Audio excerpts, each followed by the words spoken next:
Hi, this is Mark from PlanetMosh, and I must say, speaking here in Belfast in Northern Ireland on the other end of a Skype connection all the way across the Atlantic to the United States of America, I have the great pleasure of talking to a man I grew up listening to his songs, a true legend in my own regard, the one and only Mr. Jim Peterik.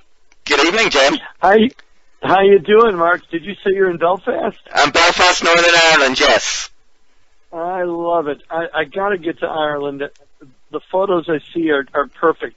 I've got to go. I've been in England. I've been in Italy. Next is Ireland. We'd love to see you. We might talk about that a wee bit later in the interview.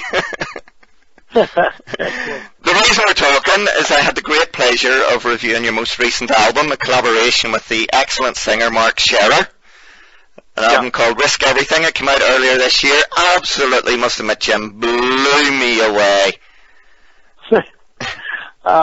Man, great to hear that. You know, it was a labor of love, as are all my projects. I'm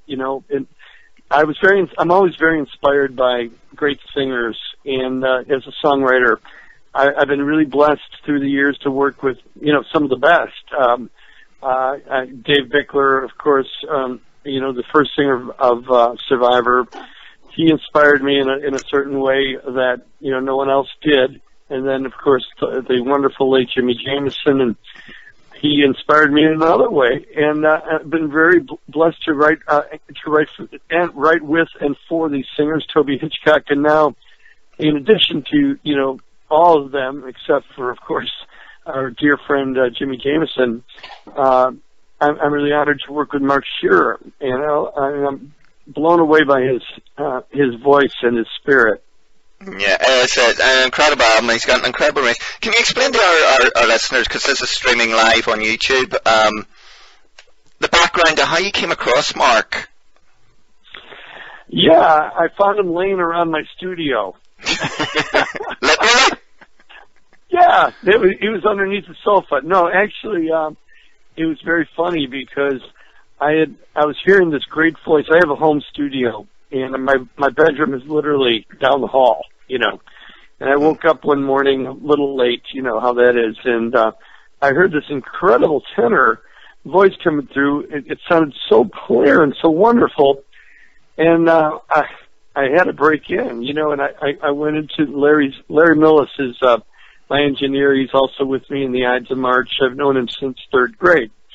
Anyway, he's my engineer, and I knocked on the door, and he, between takes, he said, "Come on in," and I said, "Who the heck is that voice?" And Mark comes out of the vocal booth, and I see this, very good-looking guy with blonde hair. You never know what's going to be walking out of that vocal booth, And he said, I said, "Who are you?" And he said, "Oh, Mark Shearer, and I work with this band I'm working with now called Arc of Ages, and he said, "You probably don't remember this, but I've met you twice through the years."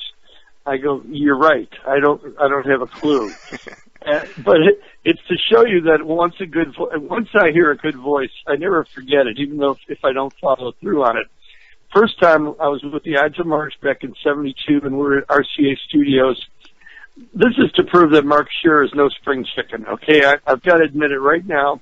He sounds young, he looks young, but good Lord, he's almost as old as I am. Anyway, so we're at RCA Studios, and the Ides of March are recording one of our albums in Chicago at RCA, and I walk through the hall, and I'm going to the bathroom, and I hear this other voice coming through Studio B, and I had to walk in. And there's this guy named Mark Shearer who was singing with another band called Lovecraft. And I met him. I took his number. I said, "We've got to talk." Well, lost the number. History went by. Next thing you know, it's 10 years later, and the Ides of March, Survivor are in the studio at a studio in Chicago cutting Burning Heart for Rocky IV. This was 1984. And I hear this voice coming out of Studio B, and I walk in there. "Who is? Oh, Mark Shearer. How you doing? Didn't I meet you before?" Right? I said, "I got to get your number." Took his number, lost the number. And finally, he's in my own home. He couldn't get away. I couldn't lose his number. and we started scheming an album. I did one song with him, Chance of a Lifetime, and I sent it to Serafino. He's the head honcho over at Frontiers, and I said, "What do you think?" He says, "I think we're going to make a record." So it's not exactly an overnight sensation, as you say. Yeah, and it made me sure that I was doing the right thing, because twice before I thought this guy was brilliant, and from then on, I started writing. Once I get on a roll, I must have written 15 songs for this record, and Serafino's. I love Serafino, even though sometimes I want to kill him. Because he's really hard on me, and throughout my whole career, I've had someone that's been really demanding, knowing that I can deliver. And if I ain't delivering the best, they tell me. And back in the 80s, it was John Kolodner, who signed Survivor back in 78. And I knew I couldn't get away with turning in a bad song, because he would always go, "No, yeah, you can do better than that. That sucks." He had this weird voice, But I value that, and that's what I have with Serafino. Maestro, you can do better than that. What is this stuff you're sending me? Come on, remember, I had the tiger, remember. I go, okay, all right.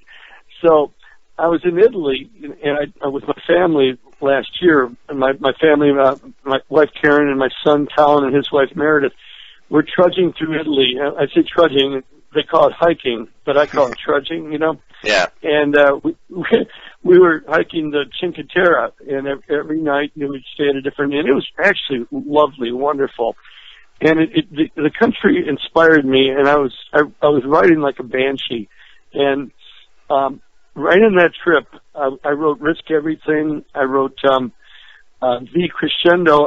I took a tour of St. Peter's Cathedral, Vatican City, I'm walking through St. Peter's Cathedral, and the beauty is just overwhelming. And I felt this passionate feeling, and I started writing. We're taking this tour, and I'm singing into my iPhone, "The Crescendo," and I wrote the song. By the time I was done with the tour, I had the song finished. So I really got on a roll. And "Risk Everything," that song I wrote in Rome. So, yeah, it was a very, very cool record. Good way to write. And the title's very dominant. "Risk Everything." Was that a statement about what you were doing with Mark Sher? At this time in your career, you're risking everything on a new project? Or absolutely. Everybody. Well, no, that's part of it, Mark. Part of it is that, the people are going, "Well, what are you doing working with him? He's a nobody." I said, "Well, he's a somebody to me, And I think he's great. He's a great performer. No, he's not 17. I don't care. People value a great voice and a great persona, and thank God, the people in Europe, and Japan value the sound that I and artists like me produced. We have not forgotten the 80s, basically. What made Survivor so popular. Great melodies, a good message, great chord changes, big keyboards, big guitars. What more do you want? Yeah, it's a sound that's really been brought back to the fore by the record company as well. They've invested heavily in bringing artists such as yourself back into the limelight, really, haven't they? They really, well, yeah. Frontiers in particular are really the forerunners of keeping that sound alive, and I value that, and they're not making a great deal of money probably on it, but they do it out of passion, and I certainly ain't doing it for the money, because, again, you're preaching to the choir, you're preaching to the faithful. Hopefully we can expand that market, and sell more records, but we do it because we love it. Yeah, indeed. I say it's a stunning album. Well, one thing that always fascinates me about songwriters, and I am totally non-musical. I just write stuff about music and usually get it wrong. When you're writing as a songwriter, and you've worked, as we've mentioned, so many amazing singers over the years, Do you find yourself adapting your songwriting style to singers in mind, or do you have particular singers and say, I'm going to write a song for that guy, or so-and-so would sound brilliant singing this song, or do you just write and then hope somebody picks it up? Well, I'm a songwriter, so sometimes, yes, there are those songs where I'll just write a song and pitch it and see who bites.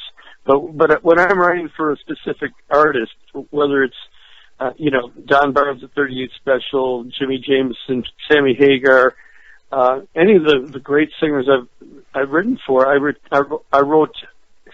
write differently. With Dave Bickler, he had this kind of rough voice. It had a sweet edge, but it also had a lot of grit to it.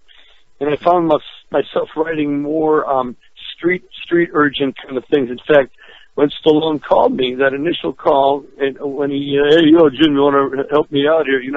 I said, yeah, I think I can help. He says, I like that sound you guys got, that street sound. I just heard that song, Poor Man's Son. I want that sound for Rocky III. Well, no problem, because that's the way I wrote for Dave. And Jimmy Jameson, when Dave left the band, we were lucky enough to get Jimmy Jameson, which was an amazing stroke of luck. It's very rare that a band can withstand a singer transplant. It does happen. Van Hagar, for instance. But, normally it's a very difficult thing. You need a singer that sounds enough like the other guy, but has a distinct sound of his own. And we found that in Jimmy. And I found myself writing Sweeter for Jimmy. He had more of a pop sensibility in his voice, a more gentle high end, and things were coming out of me like, I can't hold back, the search is over, high on you, I see you in everyone.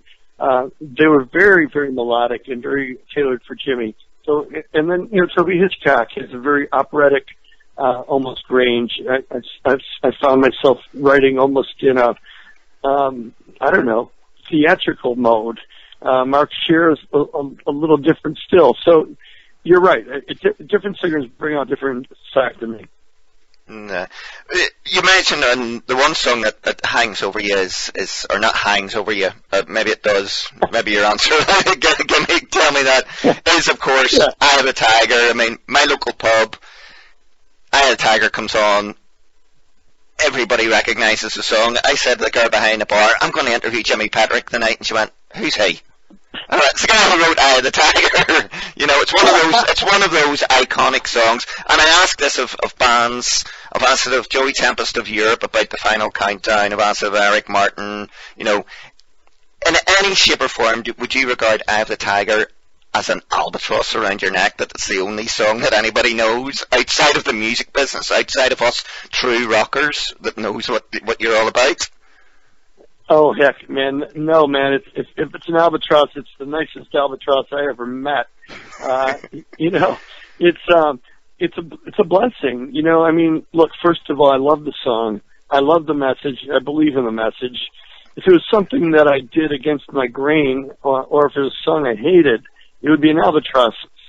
But I've always, loved and valued that song. I mean, when we wrote that song, we were really, in a way, we were writing about our own band, Survivor, and trying to make it through in the music business. It was almost like our own story, which the video kind of portrays. Where we're rehearsing in a warehouse, and then finally we're on the stage, and I was ready to write that song, and therefore it's really funny, but as just a listener, sometimes I use that song to motivate myself back to a good mood.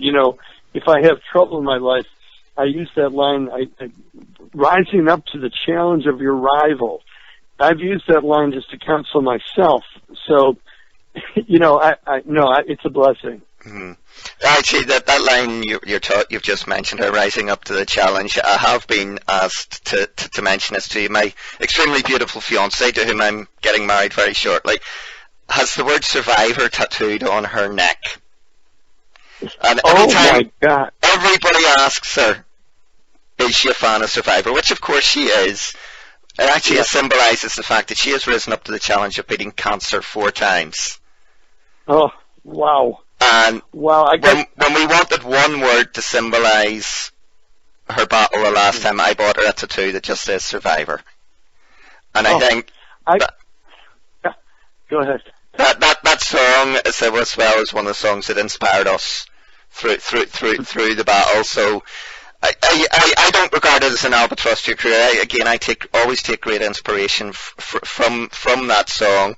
It also came at a really great time for hard rock and stuff, because it came right on the cusp of MTV, 1982. Yep. MTV was just breaking through, so it started to get acts such as Survivor, such as Foreigner, Journey, Bon Jovi, got them out into the wider market. So it really was that wee moment in history, wasn't it? 82, yeah, it was kind of like the perfect storm, you know. That was the 80s. Towards the end of the 80s, it started getting a little diluted. But from 82 to 85, 86, that was the real, that was the 80s, you know. And it was very lucky, you know.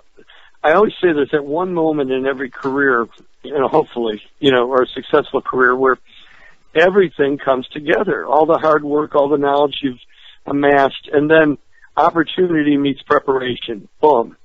You get a mega smash. And what can I say? You can't plan that stuff.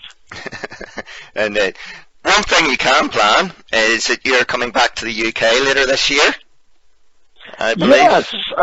Yes, I kind of just found out. But yeah, I believe it's October 24th, if I'm not mistaken. Is it the Nottingham Fest, something like that? Rockingham. It used to be called Firefest. Firefest, gotcha. Yeah. Yeah, I can't wait. I love England, and I always feel a kinship to the English people. And yeah, it's going to be great. I'm going to just rock the place. What can we expect from a Jim Peterik solo show? Obviously, all of the projects that you've been involved in, will they all be showcased as part of your set? You know, I'm formulating that now. You know, some of it's going to be unplugged, where I just do a very, you know, like the way I wrote it, kind of a version of one of my hits. Some of it's going to be super, you know, charged rock. It will definitely be a sampling from all the bands that I've been involved with. And, you know, and mainly as members of, you know, Pride of Lions, Ides of March, Survivor, Sammy Hagar, just a real potpourri. It sounds like it's going to be a great show. Unfortunately, I don't think we're actually going to get to make it, because we're in Paris for our honeymoon that weekend. Yeah, you wouldn't want to stand up your wife just there. No, we might make a wee detour home via Nottingham. I do want to finish with one final question, Jim. I'm going to let you go, and we really do appreciate your time. I was reading through, as part of my research, obviously we touch base with all sorts of websites and Wikipedia and stuff like that. You're turning 65 this year, I believe. Correct. What still keeps that burning heart going? Wow. You know what? You know, that's a really good question, Mark. All I know is I hope it doesn't go away. I feel more motivated now maybe than I have in years. And maybe it is, you know, I'm a Czech. You know, I'm Czech heritage. My grandfather grew up in Prague, and my dad, you know, I'm not saying there's any particular pedigree with, you know, any nationality, but Czechs tend to be very stubborn, you know, and, like us Irish. Yeah, there you go. Yeah, we're neighbors, but, you know, I feel very stubborn, and I feel with every year goes by, I have more to prove, and not only to everybody else, but to myself, and that keeps me fired up. You know, people that retire or get lazy or, I got enough money, screw that. You know, this is what I do. I rock. I write. That's what I love to do. Jim Peterik, that sounds like a great note to finish on. It's been a pleasure talking to you. Keep on rising to that challenge. I'm gonna rise up to the challenge of our rival, and I hope to be in your country someday soon. We look forward to it, Jim. Thank you very much for your time on behalf of all the readers and listeners of Planet Mosh. It's been a pleasure. And God bless you and your future wife. I'm married 43 years. It must work out. I hope so. Hello, Jim.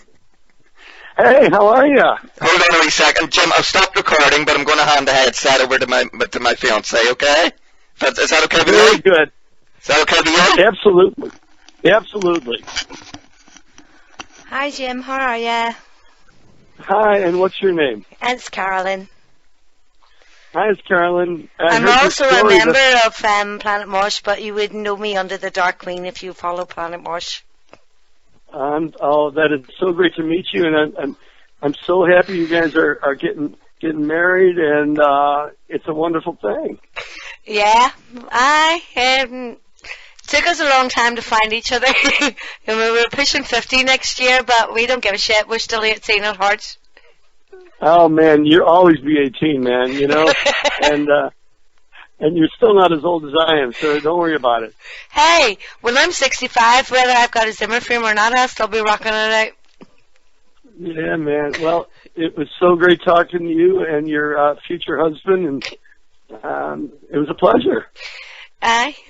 Just sorry. Well, we will try and make Nottingham, because I'm trying to get Mark to cancel Paris and take me to Nottingham instead. You're bad. You're a bad influence. I love it. Yeah, well, I'm a rock shaking heart, and I'm not going to change now. Well, if you're there, I want to see your tattoo. Not a problem, my darling. All right, hon. All right. Love You have a good one. Good luck with the new album. All right. All right. God bless. All right. God bless you too. Bye. Bye-bye.